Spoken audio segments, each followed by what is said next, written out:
ದೇವರ ನಾಮಕ್ಕೆ ಮಹಿಮೆಯಾಗಲಿ. Praise the lord. ಯೆಶಾಯ ಪ್ರವಾದಿಯ ಗ್ರಂಥ 2ನೇ ಅಧ್ಯಾಯ ವಾಕ್ಯ 22 ನಾವು ಓದೋಣ.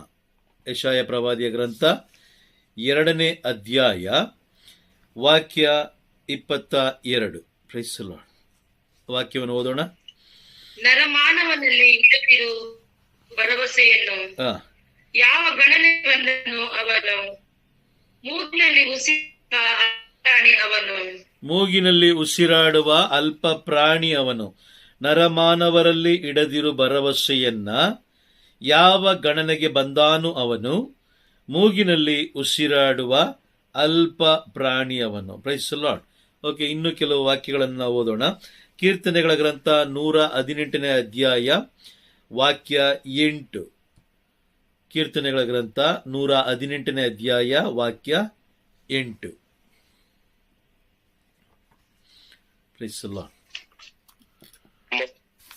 ಮನುಜರಲ್ಲಿ ಭರವಸೆ ಇಡುವುದಕ್ಕಿಂತ ಪ್ರಭುವನ್ನು ಆಶ್ರಯಿಸಿಕೊಳ್ಳುವುದು ಹಿತ.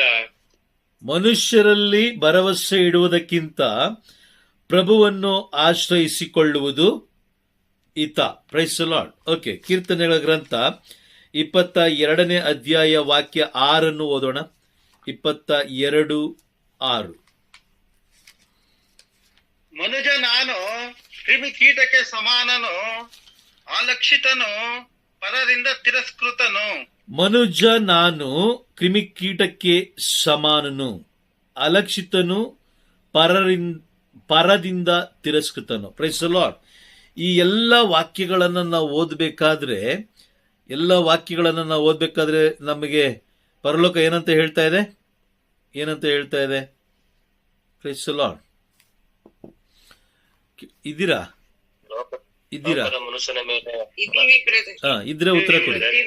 ಇದ್ರೆ ಉತ್ತರ ಕೊಡಿ. ಎಚ್ಚರವಾಗಿದ್ರೆ ಉತ್ತರ ಕೊಡಿ. Praise the Lord. ಪರಲೋಕ ನಮ್ಮನ್ನು ನೋಡಿ ಏನು ಹೇಳ್ತಾ ಇದೆ? ನಾವೊಂದು ಕೀಟಕ್ಕೆ ಸಮಾನ ಅಂತ ಹೇಳ್ತಾ ಇದೆಯಾ? ಹಾಗೆ ಹೇಳ್ತಾ ಇದೆಯಾ? Praise the lord. ಯೆಶಾಯ 2:22 ಏನ್ ಹೇಳ್ತಾ ಇದೆ? ಮನುಷ್ಯರನ್ನು ಆಶ್ರಯಿಸಿಕೊಳ್ಳುವುದಕ್ಕಿಂತ ದೇವರನ್ನು ಆಶ್ರಯಿಸಿಕೊಳ್ಳದೆ ಒಳ್ಳೇದು ಅಂತ. ನರಮಾನವನಲ್ಲಿ ಇಡದಿರು ಭರವಸೆಯನ್ನ. ಇದೆಯಾ? ವಾಕ್ಯ ಇದೆಯಾ? Praise the Lord. ವಾಕ್ಯ ಇದೆ. ಅದಕ್ಕೊಂದು ಕಾರಣ ಇದೆ. ಏನ್ ಗೊತ್ತಾ? ಅದಕ್ಕೊಂದು ಕಾರಣ ಇದೆ. Praise the Lord. ಓಕೆ, ಯೆಶಾಯ ಪ್ರವಾದಿಯ ಗ್ರಂಥ 2ನೇ ಅಧ್ಯಾಯ ವಾಕ್ಯ 8 ಹಾಗೂ 9 ಓದಿ. 8 ಹಾಗೂ 9. ದೇಶದಲ್ಲಿ ವಿಗ್ರಹಗಳು ಓದಿ ಜನರು ತಮ್ಮ ಸಹಾಯ ಓದಿ. ದೇಶದಲ್ಲಿ ವಿಗ್ರಹಗಳು ತುಂಬಿ ತುಳುಕುತ್ತಿವೆ. ಜನರು ತಮ್ಮ ಕೈಯಿಂದ ಮಾಡಿದ ವಿಗ್ರಹಗಳನ್ನೇ ಪೂಜಿಸುತ್ತಿದ್ದಾರೆ. ಮಾನವನು ತಗ್ಗಿ ಹೋಗಿದ್ದಾನೆ, ಅಧೋಗತಿಗೆ ಇಳಿದಿದ್ದಾನೆ. ಸ್ವಾಮಿ, ಅವನಿಗೆ ಕ್ಷಮೆ ನೀಡಬೇಡಿ. Price the lord. ದೇಶದಲ್ಲಿ ವಿಗ್ರಹಗಳು ತುಂಬಿ ತುಳುಕುತ್ತಿವೆ. ಕಾಣ್ತಾ ಇದ್ದೀರಾ? ಈ ದಿನಗಳಲ್ಲಿ ನೋಡ್ತಾ ಇದ್ದೀರಾ? ನೋಡ್ತಾ ಇದ್ದೀವಿ. ಜನರು ತಾವು ತಮ್ಮ ಕೈಯಿಂದ ಉಂಟು ಮಾಡಿದ ವಿಗ್ರಹಗಳನ್ನೇ ಆರಾಧಿಸ್ತಾ ಇದ್ದಾರೆ ಹೊರತು ನಿಜವಾದ ಏಕದೇವರ ಬಳಿಗೆ ಅವರು ಬರ್ತಾ ಇಲ್ಲ. Praise the Lord. ಹೌದಾ? ನಿಜನಾ? ಹಾಗಾಗಿ ಮಾನವ ಜ್ಞಾನಹೀನವಾಗಿ ಅಳಿದು ಹೋಗ್ತಾ ಇದ್ದಾನೆ. ಆ ಜ್ಞಾನಹೀನವಾಗಿ ಅಳಿದು ಹೋಗುತ್ತಿರುವ ಅಥವಾ ಅಳಿದು ಹೋಗಿರುವ ಮನುಷ್ಯನ ಮೇಲೆ ನೀನು ಭರವಸೆ ಇಟ್ಟಾಗ ನೀನೇನಾಗ್ತೀಯ?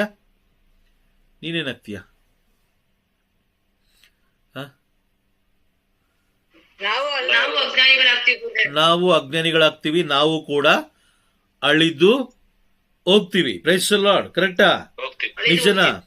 ನಿಜನಾ? ಪ್ರಕಟಣೆ ಪುಸ್ತಕ 13ನೇ ಅಧ್ಯಾಯ ವಾಕ್ಯ 1 ನಾವು ನೋಡ್ತೀವಿ. ವಾಕ್ಯ 1, 666 666 ನಾನು ಸಮುದ್ರದ ಆ ಆಗ ನಾನು ಸಮುದ್ರದ ತೀರದಲ್ಲಿ ನಿಂತಿದ್ದೆ. ಆ ಆಗ ನನಗೆ ಈ ದೃಶ್ಯ ಕಾಣಿಸಿತು. ಒಂದು ಮೃಗ ಸಮುದ್ರದಿಂದ ಮೇಲೆ ಏರಿ ಬಂದಿತ್ತು. ಅದಕ್ಕೆ 7 ತಲೆಗಳು 10 ಕೊಂಬುಗಳು ಇದ್ದವು. ಪ್ರತಿಯೊಂದು ಕೊಂಬಿನ ಮೇಲೂ ಒಂದೊಂದು ಮುಕುಟವಿತ್ತು. ತಲೆಗಳ ಮೇಲೆ ದೇವದೂಷಣೆ ಮಾಡುವ ಹೆಸರುಗಳು ಇದ್ದವು. Praise the Lord. ನೋಡಿ, ಈಗ ಈ ಒಂದು ಮನುಷ್ಯ ತಾನು ಮಾಡಿಕೊಂಡಂತಹ ವಿಗ್ರಹಗಳನ್ನೇ ಅವನು ಆರಾಧಿಸುತ್ತಿರುವಾಗ ಅವನು ತಗ್ಗಿ ಹೋಗ್ತಾ ಇದ್ದಾನೆ. ತಗ್ಗಿ ಹೋಗೋದು ಅಂದ್ರೆ ಏನು? ಜ್ಞಾನಹೀನರಾಗಿ ಅಳಿದು ಹೋಗೋದು. ಜ್ಞಾನಹೀನರಾಗಿ ಅಳಿದು ಹೋದ್ಮೇಲೆ ಆ ಜ್ಞಾನ ಇಲ್ಲದೆ ಇರುವ ವ್ಯಕ್ತಿಗಳನ್ನ ಮುನ್ನಡೆಸುವುದಕ್ಕಾಗಿ ಒಂದು ಕೂಟ ಇದೆ.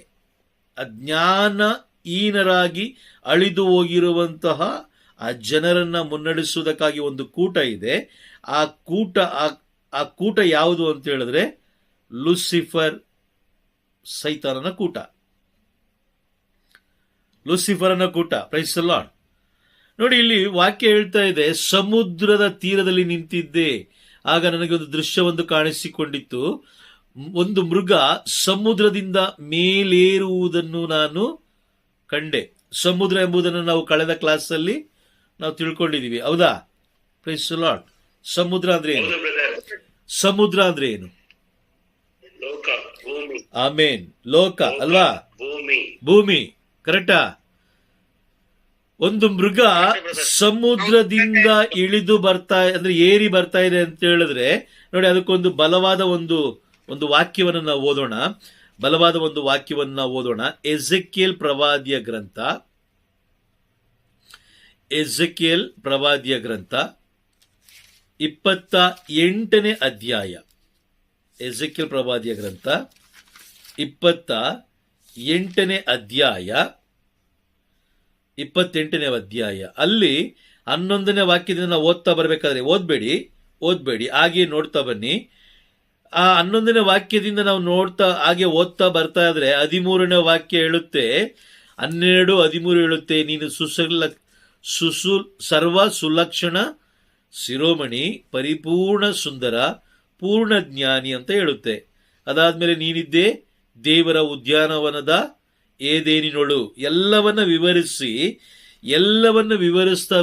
ವಿವರಿಸ್ತಾ ಕೊನೆಗೆ ಬರುತ್ತೆ ನೋಡಿ. ಕೊನೆಗೆ ಏನ್ ಹೇಳುತ್ತೆ? 16ನೇ ವಾಕ್ಯ, ನೀ ಪಾಪಿಯಾದೆ ಮಿತಿ ಇಲ್ಲದ ವ್ಯಾಪಾರದಿಂದ ನಿನ್ನಲ್ಲಿ ಹಿಂಸಾಚಾರಗಳು ತುಂಬಿಕೊಂಡಿದ್ದರಿಂದ. Praise the lord. ಈಗ ಮನುಷ್ಯನಿಗೆ ದೈವ ಭಯ ಅಥವಾ ದೈವ ಭಕ್ತಿ ಇತ್ತು ಅಂತ ಹೇಳಿದ್ರೆ, ಮುಖ್ಯವಾಗಿ ದೈವ ಭಯ ಇತ್ತು ಅಂತ ಹೇಳಿದ್ರೆ ಅವನು ಪಾಪ ಮಾಡ್ಲಿಕ್ಕೆ ಸಾಧ್ಯನೇ ಇಲ್ಲ. ಅವನು ಪಾಪ ಮಾಡ್ಲಿಕ್ಕೆ ಸಾಧ್ಯವಿಲ್ಲ. Praise the Lord. ನೋಡಿ, ಈ ಅಜ್ಞಾನ ಅಂದ್ರೆ ಈಗ ಜ್ಞಾನ ಹೋದ್ಮೇಲೆ ಅವನು ಏನಾಗಿ ಮಾರ್ಪಟ್ಟ? ಸೈತಾನನಾಗಿ ಮಾರ್ಪಟ್ಟ. ಅದಕ್ಕಿಂತ ಮುಂಚೆ ಲೂಸಿಫರ್ ಎಲ್ಲಿದ್ದ? ದೇವರ ಉದ್ಯಾನವನದ ದೇವರ ಸನ್ನಿಧಿಯಲ್ಲಿ. ಈಗ ಜ್ಞಾನ ಇಲ್ಲ ಅಂತ ಹೇಳಿದ ಮೇಲೆ, ಜ್ಞಾನ ಹೋಯ್ತು ಅಂತ ಹೇಳಿದ್ರೆ, ಜ್ಞಾನ ಹೋದ್ರೆ ಅವನೇನಾದ? ಈಗ ಮೂರ್ಖನಾದ ಅಲ್ವಾ? ಅವನು ದೇವರಿಗೆ ವಿರುದ್ಧವಾದ ಕಾರ್ಯಗಳನ್ನು ಅವನು ಮಾಡ್ತಾ ಹೋದ. Praise the Lord. ಅದಾದ್ಮೇಲೆ ಅವನು ಇಡೀ ಸಮುದ್ರವನ್ನೇ ಅವನು ಆವರಿಸ್ಕೊಂಡ. ಸಮುದ್ರ ಅಂದ್ರೆ ಏನು? ಭೂಮಿಯನ್ನ, ಲೋಕವನ್ನ ಅವನು ಆವರಿಸ್ಕೊಂಡ. ಹಾಗಾಗಿ ಆ ಒಂದು ಸಮುದ್ರದಲ್ಲಿರುವ ವ್ಯಕ್ತಿಗಳನ್ನ ಮುನ್ನಡೆಸುವುದಕ್ಕಾಗಿ ಒಬ್ಬ ವ್ಯಕ್ತಿ ಇದ್ದಾನೆ, ಅವನೇ ಜ್ಞಾನಹೀನ. ಅಂದ್ರೆ ಸಮುದ್ರದಲ್ಲಿರುವಂತಹ ಜ್ಞಾನಹೀನವಾಗಿರುವಂತಹ ಜ್ಞಾನವನ್ನ ಕಳೆದುಕೊಂಡಂತಹ ವ್ಯಕ್ತಿಗಳನ್ನ ನಡೆಸಲಿಕ್ಕೆ ಒಬ್ಬ ಮನುಷ್ಯ ಇದ್ದಾನೆ, ಅಥವಾ ಒಂದು ದುರಾತ್ಮ ಇದೆ, ಅದು ಲೂಸಿಫರ್. Price the Lord. ವಾಕ್ಯ ಮುಂದುವರಿಸ್ತಾ ಹೇಳುತ್ತೆ, ಪ್ರಕಟಣೆ ಗ್ರಂಥ 13ನೇ ಅಧ್ಯಾಯ ವಾಕ್ಯ 1ರಲ್ಲಿ, ತಲೆಗಳ ಮೇಲೆ ದೇವದೂಷಣೆ ಮಾಡುವ ಹೆಸರುಗಳು ಇದ್ದವು. ದೇವ ದೂಷಣೆ ಅಂದ್ರೆ ಏನು? ದೇವರನ್ನ ತಿರಸ್ಕಾರ ಮಾಡೋದು, ದೇವರ ನಾಮಕ್ಕೆ ದೇವರಿಂದ ದೂರ ಇರೋದು, ದೇವರ ನಾಮವನ್ನ ದುರುಪಯೋಗ ಮಾಡಿಕೊಳ್ಳೋದು, ದೇವರಿಗೆ ನೀಡಬೇಕಾದ ಸ್ಥಾನ ಮಾನ ಗೌರವವನ್ನ ಅವಮಾನ. ಬೇರೆಯವರಿಗೆ ಕೊಡೋದು. ಅಂದ್ರೆ ಅವಮಾನ ಅಲ್ವಾ? ಅವಮಾನ ತಾನೆ? ಹೌದು. ಹೌದು. ನಿಜನಾ? ಈಗ ನಿಮಗೆ ಹೌದು. ಇವಾಗ ನಿಜಾನೇ ಅದು. ಈಗ ನಿಮ್ಮ ಮಕ್ಕಳು ನಿಮ್ಮನ್ನ ತಂದೆ ಅಪ್ಪ ಅಥವಾ ಅಮ್ಮ ಅಂತ ಕರೀದೆ ಹೋದ್ರೆ ನಿಮಗೆ ಎಷ್ಟು ಸಿಟ್ಟು ಬರುತ್ತಲ್ವಾ? ಬರುತ್ತಾ? ಮತ್ತೆ ಬ್ರದರ್. ಈಗ ನಿಮ್ಮ ಮಕ್ಕಳು ನಿಮ್ಮನ್ನ ಅಪ್ಪ ಅಮ್ಮ ಅಂತ ಕರೆಯೋದಿಲ್ಲ, ಅಪ್ಪ ಅಮ್ಮ ಅಂತ ಕರೆಯೋದಿಲ್ಲ, ಬೇರೆ ಏನಾದ್ರು ನಿಮ್ಮ ಹೆಸರು ಕರೆದು ಐ ಬಾರೋ ಇಲ್ಲಿ, ಐ ಕುತ್ಕೊಳ್ಳೋ ಇಲ್ಲಿ, ಐ ಎದೊಳ ಇಲ್ಲಿ ಅಂತ ಹೇಳಿದ್ರೆ ಕೋಪ ಬರುತ್ತಾ ಅಥವಾ ನಗು ಬರುತ್ತಾ? ಕೋಪ ಬರುತ್ತೆ ಬ್ರದರ್. ಕೋಪ ಬರುತ್ತೆ ಕೋಪ ಬರುತ್ತೆ. ಅಲ್ವಾ? Okay fine. ಈಗ ಮಾಡಿದ್ರೆ ಕೋಪ ಬರುತ್ತೆ. ಸರಿ, ನೀವು ಒಂದು 15-20 ಜನಗಳ ಮಧ್ಯದಲ್ಲಿ ನಿಂತಿದ್ದೀರಾ, ಒಂದು 15-20 ಜನಗಳ ಮಧ್ಯದಲ್ಲಿ ನಿಂತಿದ್ದೀರಾ. ಅಲ್ಲಿ ಹೋಗ್ಬಿಟ್ಟು 15-20 ಜನಗಳ ಮಧ್ಯದಲ್ಲಿ ನೀವು ಇರಬೇಕಾದ್ರೆ ನಿಮ್ಮ ಮಗ ಅಥವಾ ನಿಮ್ಮ ಮಗಳು ಬಂದು ನಿಮ್ಮನ್ನ ಅಪ್ಪ ಅಂತ ಕರೆಯೋದು ಬಿಟ್ಟು ಬೇರೆಯವ್ರನ್ನ ಹೋಗಿ ಅಪ್ಪ ನನಗೊಂದು 500 ರೂಪಾಯಿ ಕೊಡು, ಅಪ್ಪ ನನಗೊಂದು 100 ರೂಪಾಯಿ ಕೊಡು ಅಂತ ಕೇಳಿದಾಗ ನಿಮಗೆ ಸಂತೋಷ ಆಗುತ್ತಾ, ದುಃಖ ಆಗುತ್ತಾ ಅಥವಾ ಅವಮಾನ ಆಗುತ್ತಾ? ಅವಮಾನ ಆಗುತ್ತೆ, ದುಃಖ ಆಗುತ್ತೆ. ಅಂದ್ರೆ ಅದ್ರ ಅರ್ಥ ಏನು? ಆ ಮಕ್ಕಳು ನಿಮ್ಮನ್ನ ದೂಷಿಸ್ತಾ ಇರೋದಲ್ವಾ? ಹೌದು ಬ್ರದರ್. ಹೌದು. ನಮ್ಮಪ್ಪ ಏನಕ್ಕೂ ಕೆಲಸಕ್ಕೆ ಯೂಸ್ ಇಲ್ಲ, ನಮ್ಮಪ್ಪ ಕೆಲಸಕ್ಕೆ ಯೂಸ್ ಇಲ್ಲ, ಹೌದಾ? ನಿಜನಾ? ನಿಜ ಬ್ರದರ್. ನಿಜಾನೇ ಅದು. ಅವರ ದೃಷ್ಟಿಯಲ್ಲಿ ಹಂಗೆ ಅಲ್ವಾ? Praise the Lord. ಅವರ ದೃಷ್ಟಿಯಲ್ಲಿ ಹಂಗೆ. ಹೌದು. ಈಗ ನಾವು ಕೂಡ ದೇವದೂಷಣೆ ಮಾಡ್ತಾ ಇದೀವಾ?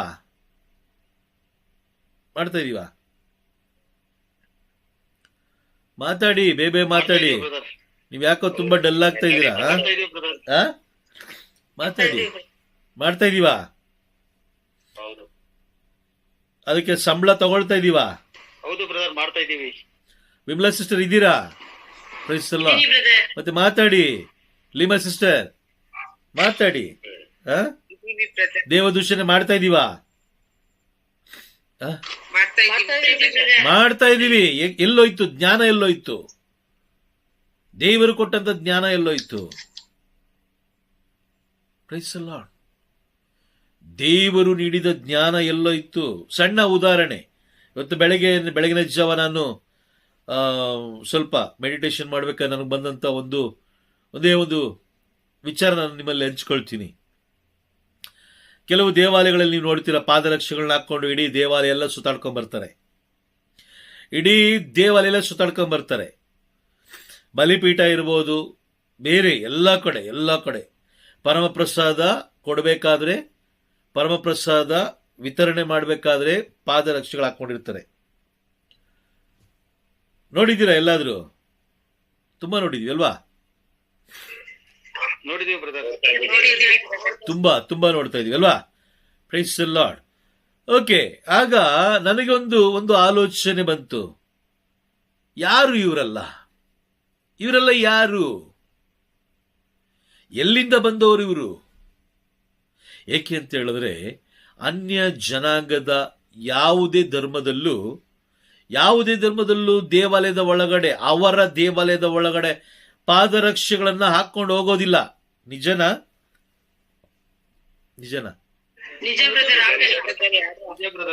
ಓಕೆ, ಅವನು ಎಷ್ಟೇ ದೊಡ್ಡ ಶ್ರೀಮಂತನಾಗಿದ್ರು ಅವನು ಪಾದರಕ್ಷೆಗಳನ್ನ ಹಾಕೊಂಡು ಹೋಗೋದಿಲ್ಲ. ನಿಜನಾ? ಬಿಚ್ಚಿಟ್ಟು ಹೋಗ್ತಾರೆ. ಮತ್ತೆ ಹಾಗಾದ್ರೆ ನಮ್ಮ ಚರ್ಚಲ್ಲಿ ಮಾತ್ರ ಯಾಕೆ ಪಾದರಕ್ಷೆಗಳನ್ನ ಹಾಕೊಂಡು ಬಲಿಪೀಠ ಎಂಬ ಭಯ ಇಲ್ಲ, ಅಲ್ಲಿ ಬಲಿಪೂಜೆ ನಡೆಯುತ್ತೆ ಅನ್ನೋದು ಭಯ ಇಲ್ಲ, ದೇವಾಲಯದಲ್ಲಿ ದೇವರ ಪ್ರಸನ್ನತೆ ಇದೆ ಅನ್ನೋದು ಭಯ ಇಲ್ಲ? ಬಲಿಪೀಠದ ಮೇಲೆ ಅವರು ನೇರವಾಗಿ ಹೋಗ್ತಾರೆ. ಹೌದಾ? ನಿಜನಾ? ನೇರವಾಗಿ ಹೋಗ್ತಾರೆ. ಮೇಲೆ ಹೋಗ್ತಾರೆ ಮತ್ತೆ ವಾಪಸ್ ಬರ್ತಾರೆ. ಕೇಳಿದ್ರೆ ಏನ್ ಹೇಳ್ತಾರೆ? ಯಾಜಕರು ಹಾಕೊಂಡಿದ್ದಾರೆ, ಕನ್ಯಾಶ್ರೀಗಳು ಹಾಕೊಂಡಿದ್ದಾರೆ, ಅವ್ರು ಹಾಕೊಂಡಿದ್ದಾರೆ, ಇವ್ರು ಹಾಕೊಂಡಿದ್ದಾರೆ. ಹಾಗಾದ್ರೆ ನನಗೊಂದು ಪ್ರಶ್ನೆ ಬಂತು, ಯಾರು ಇವರು? ಯಾರು? ಎಲ್ಲಿಂದ ಬಂದವರು ಇವರು? Praise the Lord. ಆಗ ನನಗೆ ಸಿಕ್ಕಿದ ವಾಕ್ಯ, ದೇವ ದೂಷಣೆ ಮಾಡುವುದಕ್ಕಾಗಿಯೇ ದೇವರನ್ನ ಅವಮಾನ ಪಡಿಸುವುದಕ್ಕಾಗಿಯೇ ಸೈತಾನನು ಆರಿಸಿಕೊಂಡಂತ ಜನಾಂಗ. Praise the Lord. ದೇವರನ್ನ ಅವಮಾನ ಪಡಿಸುವುದಕ್ಕಾಗಿಯೇ. ಈಗ ಬೇರೆ ಜನಾಂಗಗಳಲ್ಲಿ ಅವರು ಎಷ್ಟೇ ದೊಡ್ಡ ಪುರೋಹಿತ ಆಗಿರಲಿ ಅಥವಾ ಎಷ್ಟೇ ದೊಡ್ಡ ಒಂದು ಸ್ಥಾನಮಾನದಲ್ಲಿದ್ರೂ ಕೂಡ ಅವರು ಪಾದರಕ್ಷೆಗಳನ್ನ ಹಾಕೊಂಡು ಹೋಗೋದಿಲ್ಲ. ನಿಜನಾ?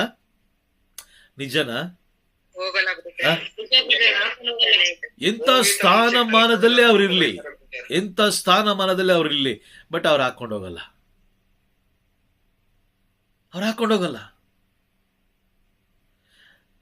ಮತ್ತೆ ಇವರು ಸರ್ವಸಾಧಾರಣವಾಗಿ ಓಡಾಡ್ತಾರಲ್ಲ, ಹಾಗಾದ್ರೆ ಇವರು ಯಾರು ಎಂಬುದಾಗಿ ನಾನು ಧ್ಯಾನಿಸಬೇಕಾದ್ರೆ ಇವರು ದೇವ ದೂಷಣೆ ಮಾಡುವುದಕ್ಕಾಗಿಯೇ. ಪ್ರಕಟಣೆ ಪುಸ್ತಕ 13ನೇ ಅಧ್ಯಾಯ ವಾಕ್ಯ 1ರಲ್ಲಿ ನೋಡಿದಿರುವಂತೆ ಅಂತಿಮ ದಿನಗಳಲ್ಲಿ ಜನರನ್ನ ದಾರಿ ತಪ್ಪಿಸುವುದಕ್ಕಾಗಿ, ಜನರ ಆತ್ಮಗಳನ್ನ ನಾಶ ಮಾಡುವುದಕ್ಕಾಗಿ ಸೈತಾನನು ಬಳಸಿಕೊಳ್ಳುತ್ತಿರುವಂತಹ ಸೈತಾನನ ಕೂಟದವರು. ಇಲ್ಲ ಯಾಜಕರು ಹಾಕೊಂಡು ಹೋಗ್ತಾರೆ ಅಂದ್ರೆ ಏನ್ ಯಾಜಕರಿಂದ ದೊಡ್ಡವರಾ? ಮೋಶೆಗಿಂತ ದೊಡ್ಡವರಾ? ಅವ್ರನ್ನ ನೋಡಿ ನಾವು ಕಲಿಬೇಕು. ಅವ್ರು ನಮಗೆ ಒಳ್ಳೇದು ಕೆಟ್ಟದ್ದು ತಿಳಿಸ್ಕೊಡ್ಬೇಕು. ಹೌದಾ ಇಲ್ಲ? ಹೌದಾ? ಹೋಶೇಯ ಪ್ರವಾದಿಯ ಗ್ರಂಥ 4ನೇ ಅಧ್ಯಾಯ 4ನೇ ವಾಕ್ಯದಲ್ಲಿ ಸರ್ವೇಶ್ವರ ಸ್ವಾಮಿ ಹೇಳ್ತಾರೆ. ಹೋಶೇಯ ಪ್ರವಾದಿಯ ಗ್ರಂಥ 4ನೇ ಅಧ್ಯಾಯ 4ನೇ ವಾಕ್ಯವನ್ನು ಓದೋಣ. Praise the Lord. 4ನೇ ಅಧ್ಯಾಯ 4ನೇ ವಾಕ್ಯ ಓದಿ. 4:5. ಯಾರು ಪ್ರತಿಭಟಿಸದಿರಲಿ, ಯಾರು ಜನರನ್ನು ಖಂಡಿಸದಿರಲಿ, ನನ್ನ ಆಪಾದನೆ ಇರುವುದು ಎಲೆ ಯಾಜಕರೇ ನಿಮ್ಮ ಮೇಲೆಯೇ.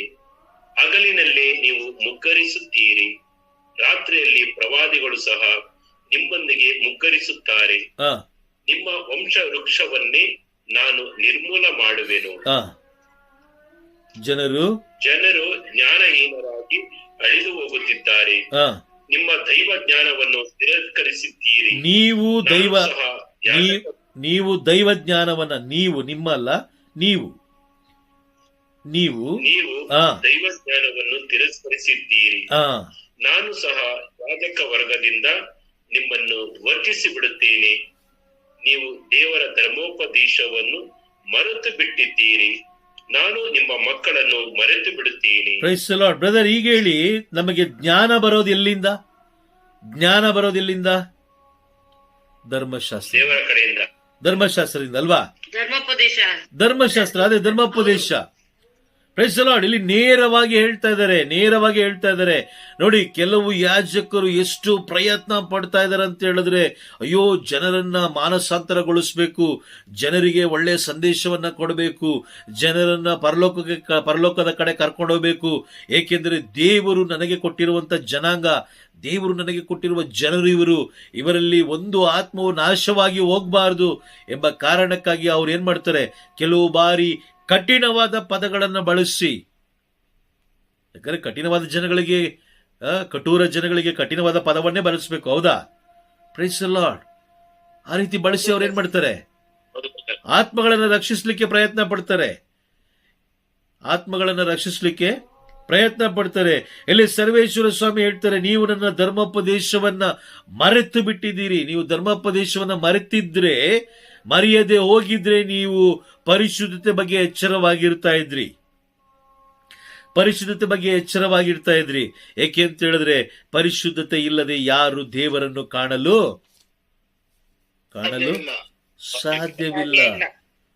ಸಾಧ್ಯವಿಲ್ಲ. ಹೇಗೆ ನಿಮಗೆ ಕೊಟ್ಟಂತ ಮಕ್ಕಳು ಪರಿಶುದ್ಧತೆ ಇಲ್ಲದೆ ಹೋದ್ರೆ, ಇರ್ಲಿ ಅವರು 100 ಅಲ್ಲ 500 ಜನ ಬರಲಿ, 500 ಅಲ್ಲ 1000 ಜನ ಬರಲಿ, ದೇವರು ನಿಮ್ಮನ್ನ ಇಟ್ಟಿರೋದು ಏನಕ್ಕೋಸ್ಕರ? ನೀವು ಧರ್ಮಶಾಸ್ತ್ರದ ಪ್ರಕಾರ ಜನರಿಗೆ ಬೋಧಿಸಬೇಕು. ಜನರನ್ನ ನೀವು ಆಳ್ಬೇಕು. ಜನರು ನಿಮ್ಮನ್ನ ಆಳಬಾರದು. ನೀವು ಜನರನ್ನ ಆಳ್ಬೇಕು. ಏಕೆಂದ್ರೆ ನೀವು ದೇವರ ಪ್ರತಿನಿಧಿ. Praise the Lord. ಅರ್ಥ ಆಗ್ತಾ ಇದೆಯಾ? ಅದಕ್ಕೋಸ್ಕರ ಹೇಳ್ತಾ ಇದ್ದಾರೆ ಯೆಶಾಯ ಪ್ರವಾದಿಯ ಗ್ರಂಥ, ನರಮಾನವನಲ್ಲಿ ಇಡದಿರು ಭರವಸೆಯನ್ನ. ನಾನು ಪ್ರತಿ ಬಾರಿ ಹೇಳ್ತಾ ಇರ್ತೀನಿ, 2 ವರ್ಗದ ಯಾಜಕರು ಇದ್ದಾರೆ. 2 ವರ್ಗದ ಯಾಜಕರು. 1 ಪೇತ್ರ 2ನೇ ಅಧ್ಯಾಯ 9ನೇ ವಾಕ್ಯ ಹೇಳೋ ಪ್ರಕಾರ, ಆ ವಾಕ್ಯ ಹೇಳೋ ಪ್ರಕಾರ 2 ರೀತಿಯ 2 ವರ್ಗದ ಯಾಜಕರು ಇದ್ದಾರೆ. ಯಾರ್ಯಾರು? ರಾಜಯಾಜಕರು, ಸ್ವಕೀಯ ಜನ, ದೇವರನ್ನು ಪ್ರಚುರಪಡಿಸುವವರು. 2 ನೋಡಿ, ಪ್ರಶ್ನೆ ಅರ್ಥ ಮಾಡ್ಕೊಳ್ಳಿ. 2 ವರ್ಗದ ಯಾಜಕರನ್ನ ನಾವು ಕಾಣಬಹುದು. ಕಳೆದ ಕ್ಲಾಸಲ್ಲಿ ನಾನು ತಿಳಿಸ್ಕೊಟ್ಟಿದ್ದೀನಿ ನಿಮಗೆ.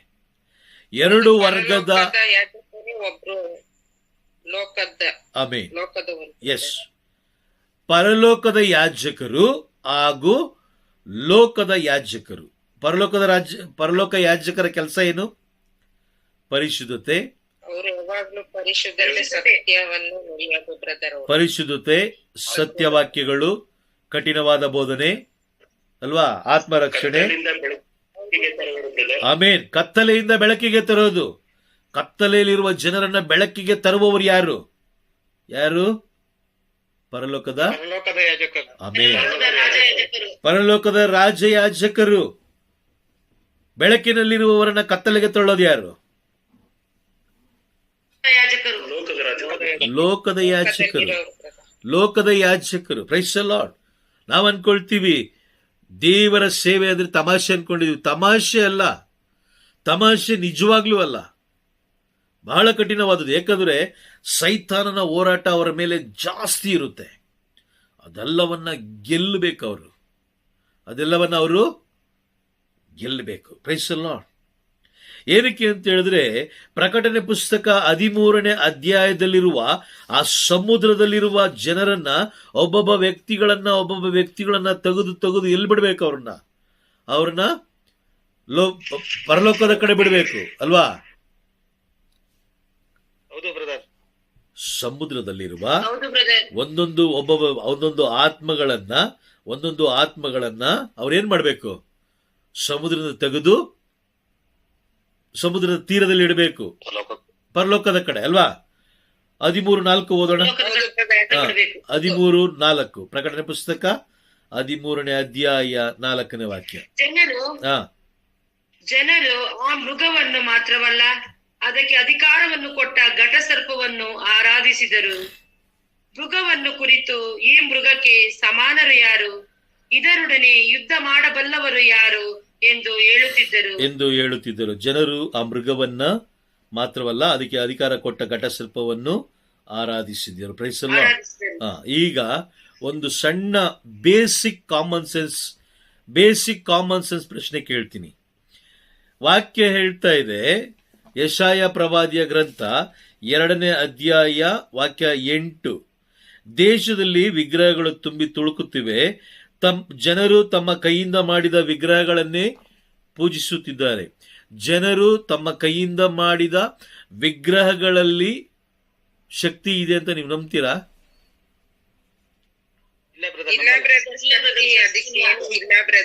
ಅದಕ್ಕೆ ಜೀವ ಇಲ್ಲ, ಅದಕ್ಕೆ ಶಕ್ತಿ ಇಲ್ಲ. ಜೀವ ಇಲ್ಲ, ಶಕ್ತಿ ಇಲ್ಲ. ಆದ್ರೆ ಅದನ್ನ ಆರಾಧಿಸುವುದಕ್ಕಾಗಿ ಕೆಲವು ಜನರು ಪ್ರಚೋದನೆ ಕೊಡ್ತಾ ಇದ್ದಾರೆ. ಗೊತ್ತಾ ನಿಮ್ಗದು? ಗೊತ್ತಾ? ಕೊಡ್ತಾ ಇದ್ದಾರೆ. ಯಾರು ಇವರು? ಯಾರು? ಎಲ್ಲಿಂದ ಬಂದ್ರು ಇವರು? ಎಲ್ಲಿಂದ ಬಂದ್ರು?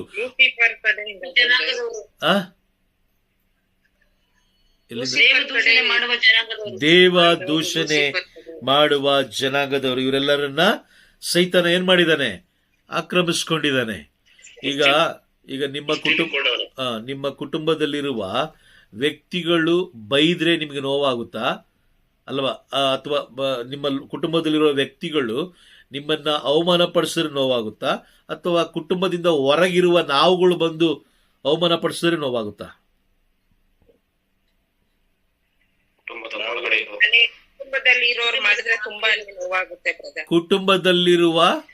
ಕುಟುಂಬದಲ್ಲಿರುವ ವ್ಯಕ್ತಿಗಳು ನಮ್ಮನ್ನ ಅವಮಾನ ಪಡಿಸಿದ್ರೆ ನಮಗೆ ಜಾಸ್ತಿ ನೋವಾಗುತ್ತೆ ಅಲ್ವಾ? Praise the lord.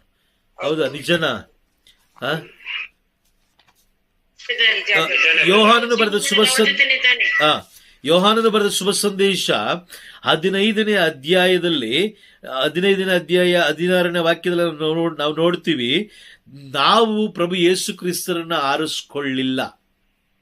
ಪ್ರಭು ಯೇಸು ಕ್ರಿಸ್ತರೇ ನಮ್ಮನ್ನ ಆರಿಸ್ಕೊಂಡಿದ್ದು. ಪ್ರಭು ಯೇಸು ಕ್ರಿಸ್ತರೇ ನಮ್ಮನ್ನ ಆರಿಸ್ಕೊಂಡಿದ್ದು. ಪ್ರಭು ಯೇಸು ಕ್ರಿಸ್ತರು ನಮ್ಮನ್ನ ಆರಿಸ್ಕೊಂಡ ಮೇಲೆ ನಾವು ಯಾರಿಗೆ ಅಧೀನರಾಗಿರ್ಬೇಕು?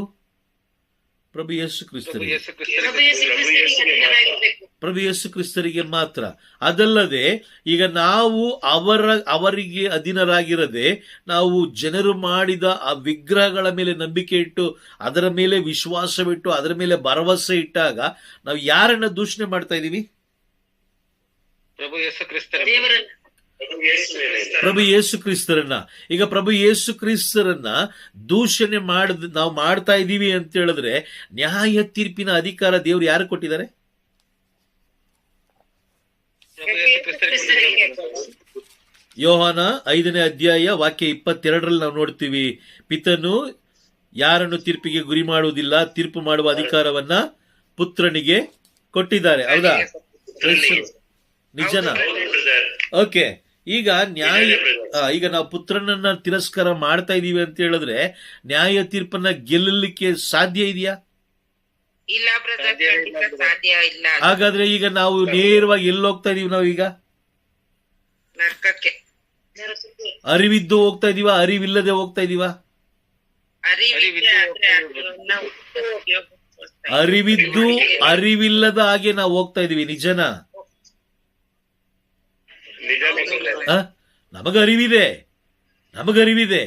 ಆದ್ರೆ ಯಾರಾದ್ರೂ ಒಬ್ರು ಬ್ರದರ್ ಬಂದು ಹೇಳಿದ್ರು ಅಥವಾ ಯಾರೋ ಒಬ್ರು ಸಿಸ್ಟರ್ ಹೇಳಿದ್ರು, ಯಾರೋ ಒಬ್ರು ಬ್ರದರ್ ಹೇಳಿದ್ರು ಅಂದಿದ ತಕ್ಷಣ ನಾವೇನ್ ಮಾಡ್ತೀವಿ? ಅದನ್ನ ನಾವು ನಂಬ್ತೀವಿ. Price the lord. ಯಾರು ಗೊತ್ತು ಆ ಬ್ರದರ್ ಎಲ್ಲಿಂದ ಬಂದ್ರು ಅಂತ? ಜ್ಯೋತಿರ್ಮಯ ದೇವದೂತನಂತೆ ಪ್ರಕಾಶಿಸುವ ಲೂಸಿಫರ್ ತಮ್ಮ ದೂತನನ್ನ ಕಳಿಸಿರ್ಬೋದು. ವಾಕ್ಯ ಅದೇ ಹೇಳ್ತಾ ಇದೆ. ಏನ್ ಹೇಳ್ತಾ ಇದೆ? ಆತನ ಸಹಪಾಠಿಗಳು ಕೂಡ ಹಾಗೆ ಇರ್ತಾರೆ. ಓದಿ ವಾಕ್ಯ ಓದಿ. 2 ಕೊರಿಂಥಿ 11ನೇ ಅಧ್ಯಾಯ 12ರಿಂದ ಓದಿ. 12ರಿಂದ 15 ಓದಿ. ಕೆಲವರು ತಾವು ಮಾಡುತ್ತಿರುವ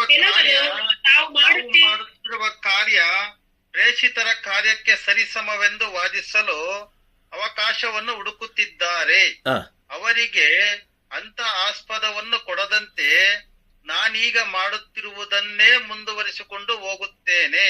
ಅವರು ಕಪಟ ಪ್ರೇಷಿತರು, ಕಳ್ಳ ಕೆಲಸಗಾರರು, ಕ್ರಿಸ್ತ ಯೇಸುವಿನ ಪ್ರೇಷಿತರಂತೆ ನಟಿಸುವವರು. ಇದರಲ್ಲಿ ಆಶ್ಚರ್ಯವೇನೂ ಇಲ್ಲ. ಸೈತಾನನು ಸಹ ಜ್ಯೋತಿರ್ಮಯ ದೇವದೂತನಂತೆ ಕಾಣಿಸಿಕೊಳ್ಳಬಲ್ಲನು. ಹೀಗಿರುವಲ್ಲಿ ಅವನ ಸೇವಕರು ಸಹ ಸತ್ಯ ಸೇವಕರಂತೆ ವೇಷಧಾರಿಗಳಾದರೆ ಅದರಲ್ಲೇನು ಸೋಜಿಗ? ಅವರ ಕೃತ್ಯಗಳಂತೆಯೇ ಅವರ ಅಂತ್ಯವೂ ಇರುತ್ತದೆ. ನೋಡಿ, ಅಲ್ಲಿ ಸೈತಾನನು ಯಾವ ರೀತಿ ವರ್ತಿಸ್ತಾನೋ ಅದೇ ರೀತಿ ಅವನ ಸೇವಕರು ಕೂಡ ವರ್ತಿಸ್ತಾರೆ. Praise the lord. ದೇವದೂಷಣೆ ಮಾಡುವಂತ, ದೇವದೂಷಣೆ ಅಂದ್ರೆ ಏನು? ಅವರಿಗೆ ಸಲ್ಲಬೇಕಾದ ಗೌರವವನ್ನು ಬಿಟ್ಟು ನಾವು ಬೇರೆಯವ್ರಿಗೆ ಕೊಡೋದು, ದೇವರನ್ನು ನಿಂದಿಸೋದು, ಬೇಕಾದ ಗೌರವವನ್ನು ಬೇರೆಯವ್ರಿಗೆ ಕೊಡೋದು. ಹೌದಲ್ವಾ? ಅದೇ ಕೆಲಸವನ್ನ ಸಂತರುಗಳು ಮಾಡಿದಿದ್ರೆ, ಸಂತ ಅಂತೋಣಿಯವರೇನಾದ್ರೂ ನನ್ನ ಮಾತು ಕೇಳಿದಿದ್ರೆ, ನನ್ನ ಮಾತು, ಅಥವಾ ಸಂತ ಅಂತೋಣಿಯವರೇನೋ ನಿಮ್ಮ ಮಾತು ಕೇಳಿದಿದ್ರೆ, ಅಥವಾ ಆ ದಿನದಲ್ಲಿದ್ದಂಥ ವ್ಯಕ್ತಿಗಳ ಮಾತನ್ನು ಕೇಳಿದರೆ ಅವರು ಸಂತರಾಗ್ತಿರ್ಲಿಲ್ಲ. ಅದಕ್ಕೋಸ್ಕರನೇ ದೇವರು ನಮಗೆ ಜ್ಞಾನವನ್ನ ನೀಡಿರೋದು. ದೇವರು ನಮಗೆ ಜ್ಞಾನ ಕೊಟ್ಟಿರೋದು ಅದಕ್ಕೋಸ್ಕರನೇ. ಜ್ಞಾನ ಏನು ಕೊಟ್ಟಿದ್ದಾರೆ? ಒಳ್ಳೇದ್ಯಾವುದು ಕೆಟ್ಟದ್ಯಾವುದು ಅನ್ನೋದನ್ನ ಅರಿತುಕೊಂಡು ಅದರಂತೆ ಜೀವಿಸ್ಲಿಕ್ಕೆ. Price the Lord. ಅರ್ಥ ಆಗ್ತಾ ಇದೆಯಾ? ದೇವರು ಏದೇನ್ ತೋಟದಲ್ಲಿ ಏನಿಟ್ಟಿದ್ರು? ಒಳಿತು ಕೆಡುಕ ಕೆಡುಕುಗಳನ್ನು ಅರಿತುಕೊಳ್ಳುವಂತ ಮರವನ್ನ ಇಟ್ಟಿದ್ರು ಅಲ್ವಾ? Praise the Lord. ಹೌದು ಬ್ರದರ್. ಹೌದು ಬ್ರದರ್. ಒಳಿತು ಕೆಡುಕುಗಳ ಅರಿವನ್ನು ತಿಳಿದುಕೊಳ್ಳುವಂತಹ ಮರವನ್ನ ಇಟ್ಟಿದ್ರು. ತಿಳ್ಕೊಳ್ಬೇಕಾಗಿರೋದು ಯಾರು? ನಾವು ತಿಳ್ಕೊಳ್ಬೇಕು. ನಾವು ಬ್ರದರ್. ಪ್ರಭು ಯೇಸು ಕ್ರಿಸ್ತರು ಹೇಳಿದ್ರು, ಈ ಲೋಕದಲ್ಲಿ ಯಾರು ಏನೇ ಬೋಧನೆ ಮಾಡಿದ್ರು ಕೇಳ್ರಿ, ಆಲಿಸ್ರಿ, ಧ್ಯಾನಿಸ್ರಿ. ಆದ್ರೆ ಸರಿ ಇದ್ರೆ ತಗೊಳ್ಳಿ, ಸರಿ ಇಲ್ಲ ಅಂದ್ರೆ ಅಲ್ಲೇ ಬಿಟ್ಬಿಡಿ. ಬಿಟ್ಬಿಡಿ, ಆರ್ಗ್ಯುಮೆಂಟ್ ಮಾಡಕ್ ಹೋಗ್ಬಿಡಿ. Price the lord. ಯಾಕೆಂತಾರೆ ಆಗ್ಲೇ ಗೊತ್ತಾಗುತ್ತೆ ಈ ವ್ಯಕ್ತಿಯಲ್ಲಿ ಜ್ಞಾನ ಇದೆಯಾ ಇಲ್ಲ ಜ್ಞಾನ ಇಲ್ಲದೆ ಇವನು ಸೇವೆ ಮಾಡ್ತಾ ಇದ್ದಾನ. ಅದಕ್ಕೋಸ್ಕರನೇ ಯೇಸು ಸ್ವಾಮಿ ಹೇಳಿದ್ದು ಯೆಶಾಯ ಪ್ರವಾದಿಯ ಗ್ರಂಥ 2ನೇ ಅಧ್ಯಾಯ ವಾಕ್ಯ 72, ನರಮಾನವರಲ್ಲಿ ಇಡದಿರು ಭರವಸೆಯನ್ನ ಯಾವ ಗಣನೆಗೆ ಬಂದಾನೋ ಅವನು, ಮೂಗಿನಲ್ಲಿ ಉಸಿರಾಡುವ ಅಲ್ಪ ಪ್ರಾಣಿ ಅವನು. Praise the Lord. ನೋಡಿ, ಅದೇ ಪರಲೋಕದ ಯಾಜಕರು ದೇವರ ಆಜ್ಞೆಗಳಲ್ಲಿ ಒಂದನ್ನು ಮೀರುವಂತೆ ಜನರಿಗೆ ಬೋಧಿಸೋದಿಲ್ಲ. Price the lord. ಜನರಿಗೆ ಬೋಧಿಸೋದಿಲ್ಲ. ಏಕೆ ಅಂತ ಹೇಳಿದ್ರೆ ಅವರು ಪ್ರಭು ಯೇಸು ಕ್ರಿಸ್ತರ ಶಿಷ್ಯರು. ಅವರು ಮತ್ತಾಯನ ಬರೆದ ಶುಭ ಸಂದೇಶದಲ್ಲಿ ಯೇಸು ಸ್ವಾಮಿ ಹೇಳ್ತಾರೆ, ಮತ್ತಾಯನ ಬರೆದ ಶುಭ ಸಂದೇಶ 5ನೇ ಅಧ್ಯಾಯದಲ್ಲಿ ನಾವು ನೋಡ್ತೀವಿ, ಯೇಸು ಸ್ವಾಮಿ ಹೇಳ್ತಾರೆ, ನಾನು ಮೋಶೆಯ ಧರ್ಮಶಾಸ್ತ್ರವನ್ನಾಗಲಿ ಪ್ರವಾದಿಗಳ ಪ್ರವಾದನೆಗಳನ್ನಾಗಲಿ ಯಾವುದನ್ನು ರದ್ದು ಮಾಡಲಿಕ್ಕೆ ನಾನು ಬಂದಿದ್ದಲ್ಲ, ಅವುಗಳನ್ನು ಸಿದ್ಧಿಗೆ ತರಲಿಕ್ಕೆ. ಮತ್ತಾಯ 5ನೇ ಅಧ್ಯಾಯ 17ನೇ ವಾಕ್ಯದಲ್ಲಿ ಹೇಳ್ತಾರೆ, ಭೂಮಿ ಆಕಾಶಗಳು 17-18 ಹೇಳ್ತಾರೆ, ಭೂಮಿ ಆಕಾಶಗಳು ಉಳಿದಿರುವ ತನಕ ಧರ್ಮಶಾಸ್ತ್ರವೆಲ್ಲ ನೆರವೇರುವುದೇ ಹೊರತು ಅದರಲ್ಲಿ ಒಂದು ಚಿಕ್ಕ ಅಕ್ಷರವಾಗಲಿ ಚುಕ್ಕಿಯಾಗಲಿ ನಿರರ್ಥಕವಾಗದೆಂದು ನಿಮಗೆ ಸತ್ಯವಾಗಿ ಅಂದರೆ ಪ್ರಮಾಣ ಮಾಡಿ ಹೇಳ್ತಾರೆ. ಭೂಮಿ ಆಕಾಶಗಳು ಉಳಿದಿರುವ ತನಕ ಇವರೇನ್ ಮಾಡ್ತಾ ಇದ್ದಾರೆ? ಆಜ್ಞೆಗಳನ್ನ ಇವರು ತಿರಸ್ಕಾರ ಮಾಡ್ತಾ ಇದ್ದಾರೆ. ಆಜ್ಞೆಗಳಿಗೆ ವಿರುದ್ಧವಾಗಿ ಇವರು ಬೋಧಿಸ್ತಾ ಇದ್ದಾರೆ. ಧರ್ಮಶಾಸ್ತ್ರವನ್ನ ಬದಿಗಿಡ್ತಾ ಇದ್ದಾರೆ. ಯಾವುದೋ ತಮ್ಮ ಕೈಯಿಂದ ಮಾಡಿದಂತ ಒಂದು ರೂಪ ಕೊಟ್ಟಂತ ಆ ರೂಪವನ್ನ ಮುಂದೆ ಇಟ್ಕೊಂಡು ಆರಾಧಿಸ್ತಾ ಇದ್ದಾರೆ. Praise the Lord. ನಮ್ಮ ಧರ್ಮಸಭೆನೂ ಅದೇ ಹೇಳ್ತಾ ಇದೆ, ನೀವು ಸಂತರುಗಳ ಆ ಸ್ವರೂಪಗಳ ಮುಂದೆ ನಿಂತು ನೀವೇನ್ ಮಾಡಬಾರ್ದು? ಪ್ರಾರ್ಥಿಸಬಾರದು. ಕಳೆದ ಕ್ಲಾಸಲ್ಲಿ ನಾನು ನಿಮಗೆ ಎವಿಡೆನ್ಸ್ ತೋರಿಸಿದ್ದೀನಿ ಅಲ್ವಾ? ಆ ಪುಸ್ತಕವನ್ನು ಕೂಡ ನಾನು ನಿಮಗೆ ತೋರಿಸಿದ್ದೀನಿ.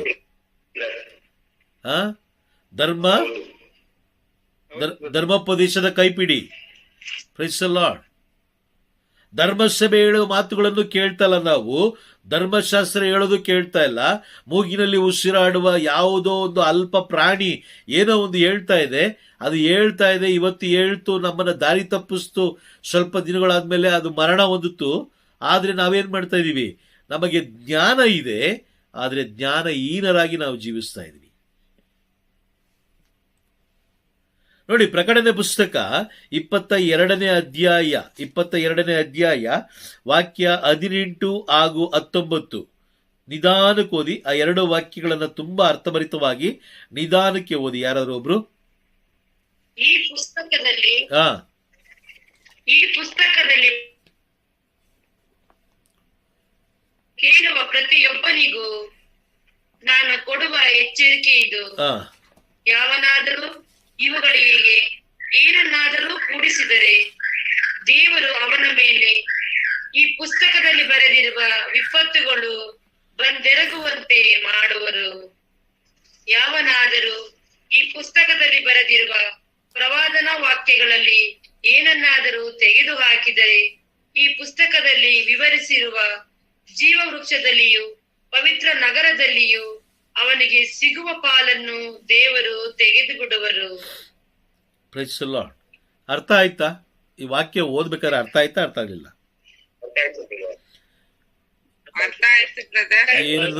ಏನನ್ನು ತೆಗಿಬಾರ್ದು ಅಲ್ವಾ?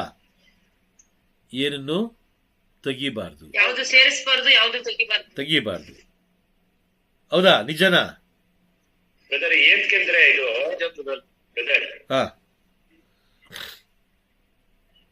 ಏನಕ್ಕೆ ತೆಗಿಬಾರ್ದು, ಏನಕ್ಕೆ ಸೇರಿಸಬಾರ್ದು ಅಂದ್ರೆ ಅದು ಪವಿತ್ರಾತ್ಮರಿಂದ ಬರ್ದಿರೋದಲ್ವಾ. ಅದಕ್ಕೋಸ್ಕರನೇ ಅದನ್ನ ಯಾವುದೇ ರೀತಿನಿ ಅಶುದ್ಧರಾಗಿ ನಾವು ಮಾಡಬಾರ್ದು, ತೆಗಿಬಾರ್ದು, ಕೂಡಿಸಬಾರ್ದು ಅಂತ ಬ್ರದರ್ ಇದರ್ಥ. ಹೌದು, ಯಾಕಂತೇಳಿದ್ರೆ ದೇವರು ಹೇಳಿದ ಮೇಲೆ ಅವರ ಮಾತನ್ನು ಮೀರುವುದು ಪಾಪ. ಹೌದಾ?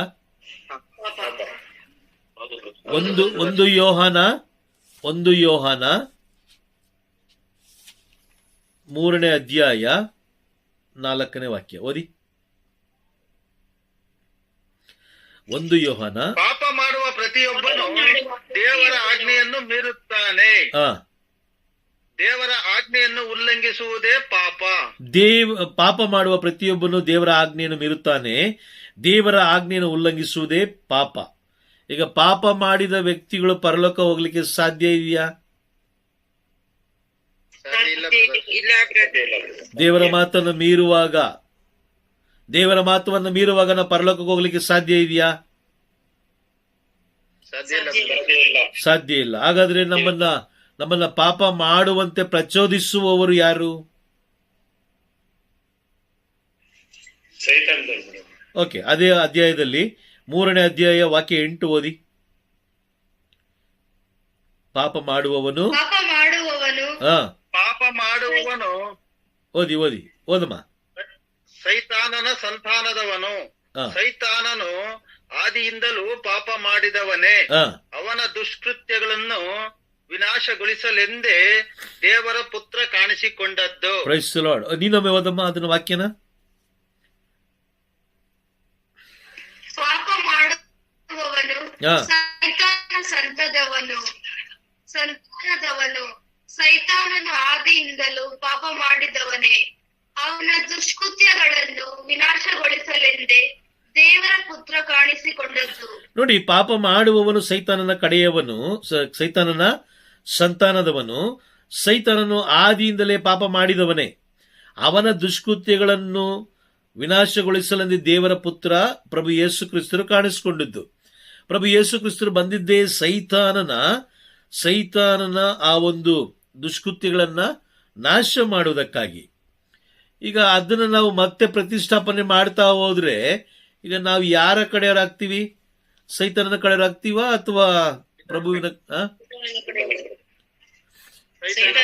ಓಕೆ, ನಾವೀಗ ಒಂದು ಸ್ವರೂಪದ ಮುಂದೆ ನಿಂತ್ಕೊಂಡು ದೇವರೇ ನನಗೆ ಇದು ಕೊಡಿ ಅಂತ ಹೇಳಿದ್ರೆ ನಾವು ಯಾರ ಕಡೆಯವರಾಗ್ತೀವಿ?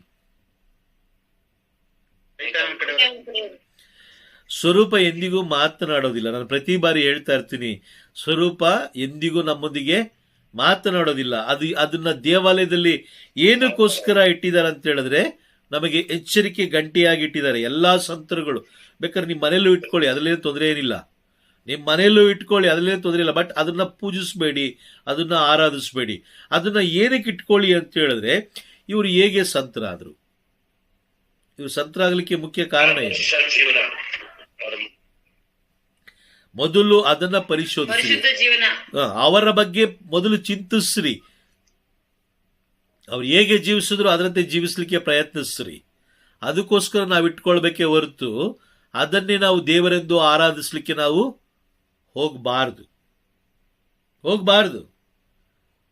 ಪ್ರಚೋದನೆ ಮಾಡ್ತಾ ಇರ್ತಾನೆ. ನಿಮಗೆಲ್ಲೋಗಿದೆ ಜ್ಞಾನ?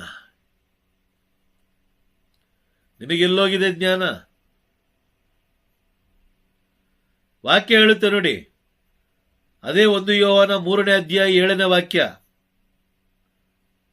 1 ಯೋಹಾನ 3ನೇ ಅಧ್ಯಾಯ. ಪ್ರಿಯ ಮಕ್ಕಳೇ, ನಿಮ್ಮನ್ನು ಸನ್ಮಾರ್ಗದಿಂದ ತಪ್ಪಿಸುವುದಕ್ಕೆ ಯಾರಿಗೂ ಅವಕಾಶ ಕೊಡಬೇಡಿ.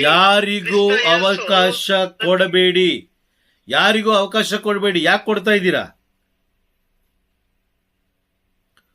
ಏನು ಕೊಡ್ತಾ ಇದ್ದೀರಾ ಅವಕಾಶ? ನಿಮ್ಮಲ್ಲಿ ಪರಲೋಕದ ಜ್ಞಾನ ಇದ್ದಿದ್ದೇ ಆದ್ರೆ ಭೂಲೋಕದ ಜ್ಞಾನದ ಅವಶ್ಯಕತೆ ನಿಮಗೆ ಇಲ್ಲ. Praise the Lord. ಜ್ಞಾನ ಎಲ್ಲಿಂದ ಬರುತ್ತೆ?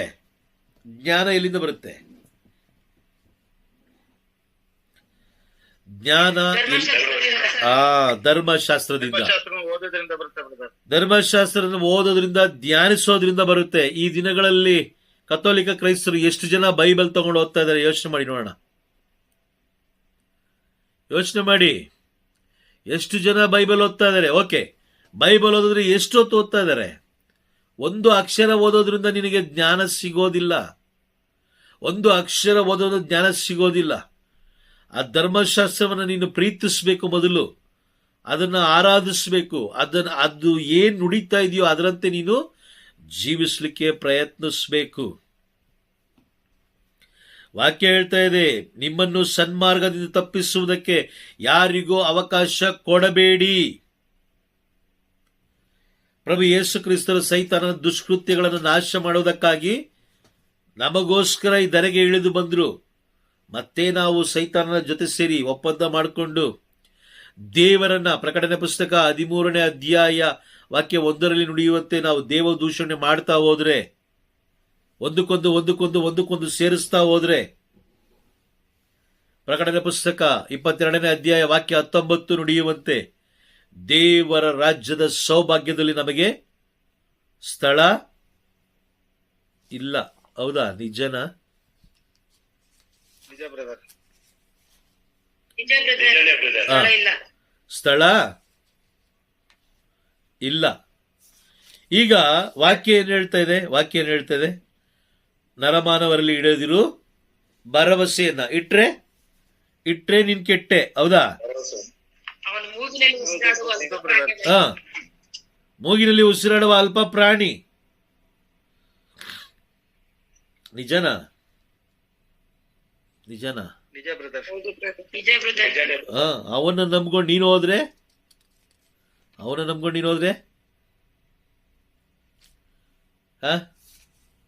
Praise the Lord. ಅವನ ನಂಬ್ಕೊಂಡು ನೀವು ಹೋದ್ರೆ ಏನಾಗುತ್ತೆ? ನಾಶ ಆಗ್ತಿದೆ. ನಾಶ ಆಗ್ತೀವಿ. ಬ್ರದರ್, ನಾಶ ಅರ್ಥಾತ್ ಆಗ್ತೀವಿ. ನಾಶ ಆಗ್ತೀವಿ. ಯಾಕಂತ ಹೇಳಿದ್ರೆ ಜ್ಞಾನ ಇದ್ದು ಇಲ್ಲದ ಹಾಗೆ ನಾವು ಜ್ಞಾನ ಇದ್ದು ಇಲ್ಲದ ಹಾಗೆ ಏನ್ ಮಾಡ್ತಾ ಇದೀವಿ? ಜೀವಿಸ್ತಾ ಇದೀವಿ. ಎಲ್ಲನೂ ನಡ್ಕೊಂತಾ ಇದೀವಿ ಆ ಥರ. ಪ್ರಾಣಿಗಳನ್ನು ನಡ್ಕೊಂತಾ ಇದ್ದೀವಿ. ಎಲ್ಲವನ್ನು ನಾವು ನಂಬ್ಕೊಳ್ತಾ ಇದೀವಿ. ಅದಕ್ಕೋಸ್ಕರ ನೋಡಿ, ಜ್ಞಾನೋಕ್ತಿಗಳ ಗ್ರಂಥ 19ನೇ ಅಧ್ಯಾಯ ವಾಕ್ಯ 3 ಏನ್ ಹೇಳುತ್ತೆ? ಕಿವಿಗೆ ಬಿದ್ದುದೆಲ್ಲವನ್ನ ನೀನು ನಂಬಬಾರದು. ಇದೆಯಾ ವಾಕ್ಯ? ಇದೆಯಾ?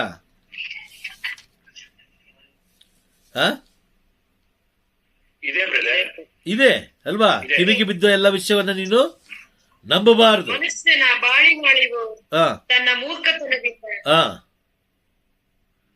ಆದರೂ ಅವನು ಸಿಗುಡೇಳುವುದು ಸರ್ವೇಶ್ವರನ ವಿರುದ್ಧ.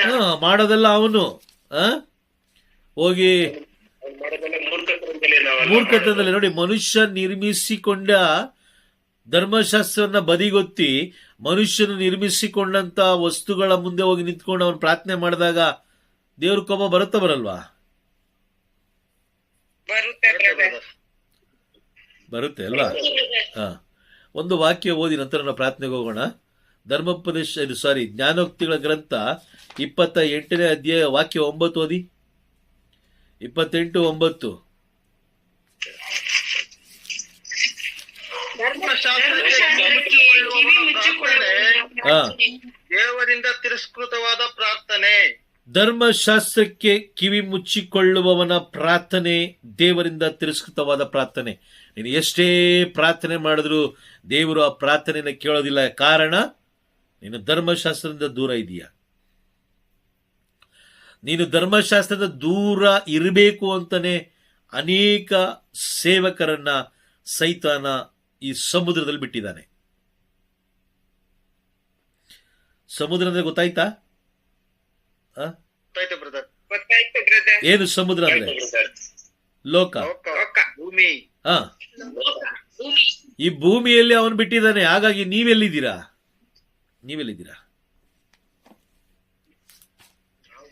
ನಾವು ಭೂಮಿಲಿದ್ದೀವಿ. ಇಲ್ಲೇ ಇದೀವಿ ಬ್ರದರ್. ತುಂಬಾ ಯೋಚನೆ ಮಾಡಿ ಹೇಳ್ತಾರಂಗಿದೆ. ಇಲ್ಲ ಬ್ರದರ್, ಭೂಮಿಯಲ್ಲೇ ಇದೀವಿ. ನಾವು ಕೂಡ ಭೂಮಿಯಲ್ಲಿ ಇದ್ದೀವಿ. ನಾವು ಭೂಮಿಲಿದ್ದೀವಿ ಬ್ರದರ್. ನಾವು ಭೂಮಿಯಲ್ಲಿ ಇದ್ದೀವಿ. ಹಾಗಾಗಿ ಅವರ ಕೈಗೆ ಸಿಗದಾಗೆ ಮೊದಲು ನಾವು ಯಾವುದಕ್ಕೋಸ್ಕರ ಪ್ರಾರ್ಥಿಸ್ಬೇಕು ಹೇಳಿ ನೋಡೋಣ.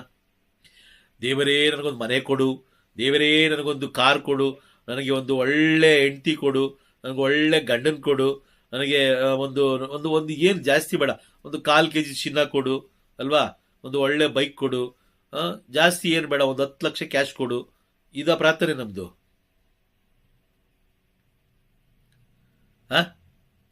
ಇಲ್ಲ ಬ್ರದರ್, Brother. ವಾದ್ಯ ಪುಸ್ತಕದಲ್ಲಿ ನಮ್ಮ ಹೆಸರು ಇರ್ಬೇಕು ಅಂತಪ್ಪ. ಓಕೆ ಕತ್ತಲೆಯಿಂದ ನಮ್ಮನ್ನ ದೂರ ಇಡಿ ಅಂತ ಯಾವಾಗ್ಲೂ ಪ್ರಾರ್ಥಿಸ್ಬೇಕು. ಓಕೆ, ನಿಮ್ಮ ಪ್ರಾರ್ಥನೆ ಹೇಗಿರ್ಬೇಕು, ಪಾಪದಿಂದ. ನಿಮ್ಮ ಪ್ರಾರ್ಥನೆ ಹೇಗಿರ್ಬೇಕು ಅನ್ನೋದನ್ನ 2 ತೆಸ್ಸಲೋನಿಯರಿಗೆ ಬರೆದ ಪತ್ರ 3ನೇ ಅಧ್ಯಾಯ ವಾಕ್ಯ 2 ನಾವು ಓದೋಣ. 3ನೇ ಅಧ್ಯಾಯ ವಾಕ್ಯ 2. ದುಷ್ಟರ ಹಾಗೂ ಕೆಡುಕರ ಬಲೆಗೆ ನಾವು ಬೀಳದಂತೆ ಪ್ರಾರ್ಥಿಸಿರಿ. ಅಷ್ಟೇ ನಿಮ್ಮ ಪ್ರಾರ್ಥನೆ. ಏಕೆಂದರೆ ಏಕೆಂದರೆ ಆ. ವಿಶ್ವಾಸವೆಂಬುದು ಎಲ್ಲರಲ್ಲಿಯೂ ಇರುವುದಿಲ್ಲ. ನಿಮ್ಮ ಪ್ರಾರ್ಥನೆ, ನನ್ನ ಪ್ರಾರ್ಥನೆ, ಇಡೀ ಲೋಕದಲ್ಲಿ ಜೀವಂತವಾಗಿರುವ ಪ್ರತಿಯೊಬ್ಬೊಬ್ಬ ವ್ಯಕ್ತಿಯ ಪ್ರಾರ್ಥನೆ ಇದೆ. ಏನು? ದುಷ್ಟರ ಹಾಗೂ ಕೆಡುಕರ ಬಲೆಗೆ ನಾವು ಬೀಳದಂತೆ, ದೇವರೇ ನಾವು ಬೀಳದ ಹಾಗೆ ನಮ್ಮನ್ನು ರಕ್ಷಿಸಿ ಕಾಪಾಡಿರಿ. ಏಕೆ ಅಂತ ಹೇಳಿದ್ರೆ ಅವರಲ್ಲಿ ಎಲ್ಲರಲ್ಲೂ ವಿಶ್ವಾಸ ಇದೆ ಅಂತ ಮಾತ್ರ ತಿಳ್ಕೊಳಕ್ ಹೋಗ್ಬೇಡಿ. ವಿಶ್ವಾಸ ಇರೋದು ಪರಲೋಕದ ಯಾಜಕರಲ್ಲಿ ಮಾತ್ರ. ಭೂಲೋಕದ ಯಾಜಕರು ಅಥವಾ ಭೂಲೋಕದ ಸೇವಕರಲ್ಲಿ ವಿಶ್ವಾಸ ಖಂಡಿತವಾಗ್ಲೂ ಇರೋದಿಲ್ಲ. ಯಾಕೆಂದ್ರೆ ಅವರು ದೇವರ ಆಜ್ಞೆಗೆ ವಿರುದ್ಧವಾಗಿಯೇ ಅವರು ಜೀವಿಸುವಂಥವರು. Price the lord. ಹಾಗಾಗಿ ನೀವು ದುಷ್ಟರ ಬಲೆಗೆ ಅಥವಾ ನಿಮ್ಮ ಕುಟುಂಬದವರು ದುಷ್ಟರ ಬಲೆಗೆ ಬೀಳದ ಹಾಗೆ, ಇದು ತುಂಬಾ ಮುಖ್ಯ. ಅಂದ್ರೆ ಅರ್ಥ ಏನು? ಈ ಲೋಕದಲ್ಲಿ ದುಷ್ಟರು ಇದ್ದಾರೆ. ಅವ್ರು ಏನ್ ಮಾಡ್ತಾರೆ? ಏನಕ್ಕೋಸ್ಕರ ಕೆಲಸ ಮಾಡ್ತಾ ಇದ್ದಾರೆ? ನಿಮ್ಮನ್ನ ಧರ್ಮಶಾಸ್ತ್ರದಿಂದ ಬೇರ್ಪಡಿಸಿ ಒಂದು ರೂಪ ಅಥವಾ ಒಂದು ವ್ಯಕ್ತಿ ಅಥವಾ ಒಂದು ವಸ್ತುಗಳ ಮೇಲೆ ನಿಮ್ಮ ಮನಸ್ಸು ಕೇಂದ್ರೀಕೃತವಾಗಿರುವಂತೆ. ಸಮಯ ವೇಸ್ಟ್ ಆಗಬೇಕು. ಸಮಯ ವೇಸ್ಟ್ ಆಯಿತು ಅಂತೇಳಿ ಅಂತಿಮ ದಿನಗಳಲ್ಲಿ ನ್ಯಾಯ ತೀರ್ಪಿಗೆ ಏನು ಫಲ ಇರೋದಿಲ್ಲ. ಹೌದಾ? Praise the Lord. ಹೌದು ಬ್ರದರ್. ರಿಸಲ್ಟ್ 0. ನೋಡಿ, ಎಕ್ಸಾಮ್ ಪ್ರಾರಂಭ ಅಂದ್ರೆ ಈಗ 10ನೇ ಕ್ಲಾಸಲ್ಲಿ ಮೇನ್ ಎಕ್ಸಾಮ್ ಅಂತ ಹೇಳಿದ್ರೆ, ಮಾರ್ಚಲ್ಲಿ ಬರುವಂತ ಮೇನ್ ಎಕ್ಸಾಮ್ ಅಂತ ನಾವು ಯಾವಾಗದ ಓದ್ಬೇಕು? ಪ್ರಾರಂಭದಿಂದಲೇ ಓದ್ತಾ ಬರಬೇಕು. ಲಾಸ್ಟ್ ದಿನ ಓದ್ಬಿಟ್ಟು ಪ್ರಾರಂಭದಲ್ಲಿ ಓದಿದ್ರೇನೆ ಅದು ಅರ್ಥ ಆಗೋದು. ಲಾಸ್ಟ್ ದಿನ ನಾನು ಓದ್ಬಿಡ್ತೀನಿ ಅಂತ ಹೇಳಿದ್ರೆ ಎಂದಿಗೂ ಅದು ಸಾಧ್ಯ ಇಲ್ಲ. 100ಕ್ಕೆ 100 ಅಂಕ ಬರುವಂತ ಆ ಸಮಯದಲ್ಲಿ ಲಾಸ್ಟ್ ದಿನ ನಾವು ಓದಿದ್ರೆ ಎಷ್ಟು ಬರುತ್ತೆ? 40 30 ಬರುತ್ತೆ. 40 30 ಅಲ್ಲ, ಪರಲೋಕಕ್ಕೆ ಪ್ರವೇಶನೇ ಆಗೋದಿಲ್ಲ. Price the lord. ಪ್ರಾರಂಭದಿಂದಲೇ ನಾವು ವಿಶ್ವಾಸದಲ್ಲಿರಬೇಕು. ಪ್ರಾರಂಭದಿಂದಲೇ ನಾವು ನಂಬಿಕೆಯಲ್ಲಿರಬೇಕು. ಪ್ರಾರಂಭದಿಂದಲೇ ಯಾವಾಗ ಪ್ರಭು ಯೇಸು ಕ್ರಿಸ್ತರು ನನ್ನನ್ನು ನಿಮ್ಮನ್ನು ಆರಿಸ್ಕೊಂಡ್ರೋ ಎಲ್ಲರ ಮನಸ್ಸು ಗಮನ ಇದ್ರ ಮೇಲೆ ಇರಬೇಕು. Praise the Lord. ಏನಿದು? ದೇವರ ಜೀವವುಳ್ಳ ವಾಕ್ಯ ಅಥವಾ ಪರಲೋಕದ ಎಂಟ್ರಿ ಪಾಸ್, ಪ್ರವೇಶ ಚೀಟಿ, ಎಕ್ಸಾಮ್ ಬರೆಯುವಂತ ಆಲ್ ಟಿಕೆಟ್ ಇದು. Praise the Lord. All ticket ಇದ್ರೆ ಮಾತ್ರ ಎಕ್ಸಾಮ್ ಬರೀಲಿಕ್ಕೆ ಸಾಧ್ಯ. ಇಲ್ಲಾಂದ್ರೆ ಬಿಡೋದಿಲ್ಲ ಅಲ್ವಾ? ಬಿಡ್ತಾರ? ಬಿಡೋದಿಲ್ಲ. ಅದಕ್ಕೋಸ್ಕರ ವಾಕ್ಯ ಹೇಳುತ್ತೆ, ಧರ್ಮಶಾಸ್ತ್ರಕ್ಕೆ ಕಿವಿ ಮುಚ್ಚಿಕೊಳ್ಳುವವನ ಪ್ರಾರ್ಥನೆ ದೇವರಿಂದ ತಿರಸ್ಕೃತವಾದ ಪ್ರಾರ್ಥನೆ. ಬಹಳ ಎಚ್ಚರಿಕೆಯಾಗಿರಬೇಕು. ಯಾಕೆ ಅಂತ ಹೇಳಿದ್ರೆ ವಾಕ್ಯ ಸ್ಪಷ್ಟವಾಗಿ ಹೇಳ್ತದೆ. ಯೆಶಾಯ ಪ್ರವಾದಿಯ ಗ್ರಂಥ 2ನೇ ಅಧ್ಯಾಯ 22ನೇ ವಾಕ್ಯ, ನರಮಾನವರಲ್ಲಿ ಇಡದಿರೋ ಭರವಸೆಯನ್ನ ಯಾವ ಗಣನೆಗೆ ಬಂದನವನು, ಮೂಗಿನಲ್ಲಿ ಉಸಿರಾಡುವ ಅಲ್ಪ ಪ್ರಾಣಿಯವನು. ಯಾವ ವ್ಯಕ್ತಿಯ ಮೇಲೆ, ಮನುಷ್ಯನ ಮೇಲೆ ಭರವಸೆ ಇಡುವುದಕ್ಕಿಂತ, ಕೀರ್ತನೆ ಗ್ರಂಥದಲ್ಲಿ ನಾವು ಓದ್ತೀವಿ, ಮನುಷ್ಯನ ಮೇಲೆ ಭರವಸೆ ಇಡುವುದಕ್ಕಿಂತ ಪ್ರಭುವನ್ನು ನಂಬಿಕೊಂಡಿರುವುದೇ ಲೇಸು. Praise the Lord. ಅರ್ಥ ಆಯ್ತಾ? ಅರ್ಥ ಆಯ್ತು brother. Praise the Lord. Brother. ದೇವರ ನಾಮಕ್ಕೆ ಸ್ತೋತ್ರ. ಅರ್ಥ ಆಯ್ತು.